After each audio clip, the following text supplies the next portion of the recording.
A critique of the Austrian School of Economics, the scientific method. Perhaps the defining difference between mainstream and Austrian economists lies in their opposing philosophies towards learning truth. Mainstream scientists use a well-developed process called the scientific method. This method employs both data and theory.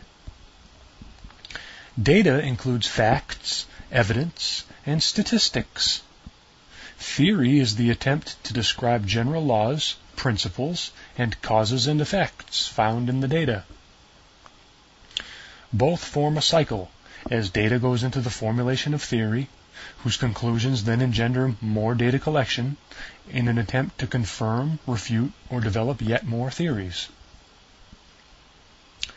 The accuracy of this process is verified by experimentation or prediction. Scientists believe they are on the right path when both theory and data agree. When they disagree, they know something is wrong. It could be the theory is wrong, or the data is badly collected or interpreted. Austrians accept this method in principle, but argue that it is more appropriate for hard sciences like physics or chemistry, not soft sciences like sociology or economics. The problem is that humans, unlike electrons, have freedom of choice.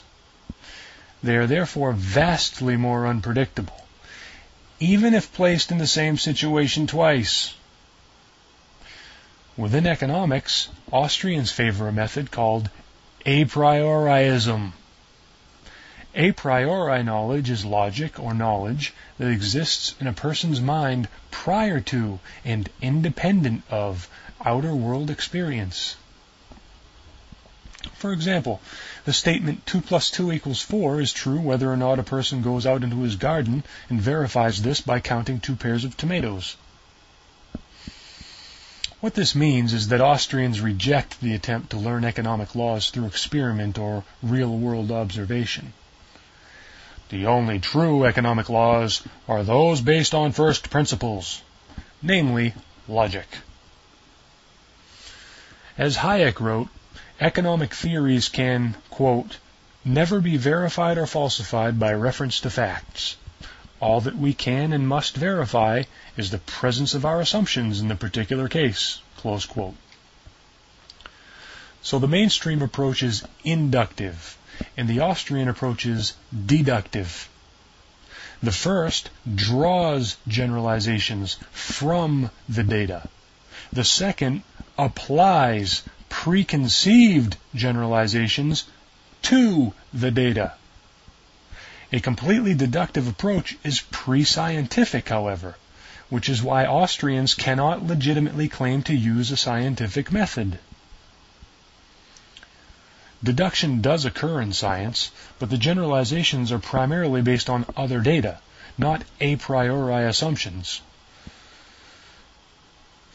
This is not to say that Austrians do not refer to real-world events and data in their writings. They just don't do it in the usual scientific way. Here is Austrian economist Ken Gaylotte, Jr., describing their use of data. Quote, the Austrian economist sees his task as deducing the implications of human choice under conditions observed in the real world. The assumptions of economic theory are the point at which the theory is empirically verifiable. This approach allows qualitative prediction of economic events, explanation of observed patterns, and evaluation of government policy. Close quote. In other words, Austrians get to critique the real world, but the real world is prevented from informing their theories.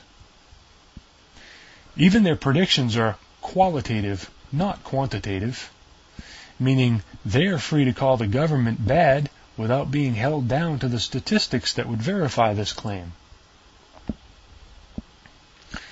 The Austrian approach to philosophy is a very old one, rationalism. You have to go back to the 17th and 18th centuries to find when it was last considered a serious philosophical movement. It was widely abandoned after its inadequacies were laid bare by other schools of philosophy, empiricism, positivism, and most famously by Immanuel Kant's Critique of Pure Reason. Philosophy has progressed tremendously since rationalism. The Austrian approach is a relic of history. The problem with rationalism is that it makes the search for truth a game without rules. Rationalists are free to theorize anything they want, without such irritating constrictions as facts, statistics, data, history, or experimental confirmation. Their only guide is logic. But this is no different from what religions do when they assert the logical existence of God, or Buddha, or Muhammad, or Gaia. Theories ungrounded in facts and data are easily spun into any belief a person wants. Starting assumptions and trains of logic may contain inaccuracies so small as to be undetectable, yet will yield entirely different conclusions.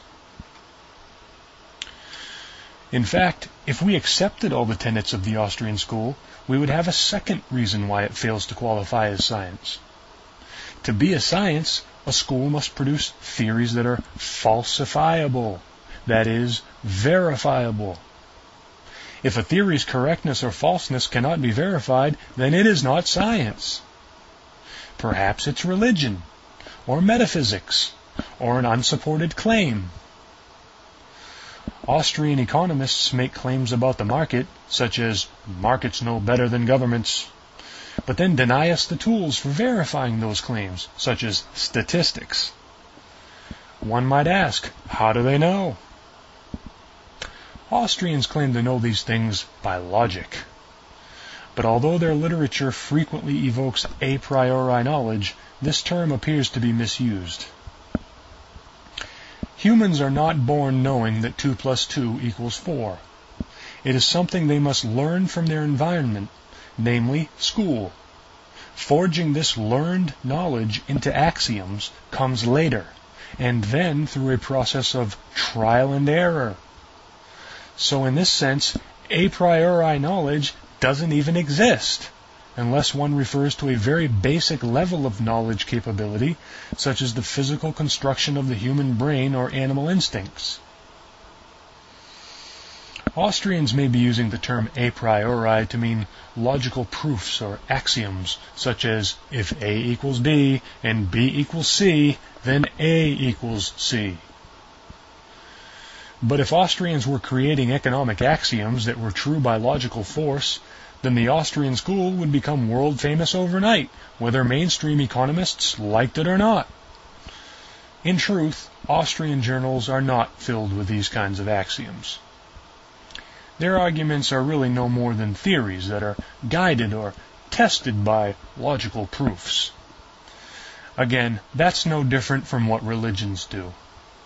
The fact that we have thousands of different religions in this world is remarkable evidence of the fallibility of this method.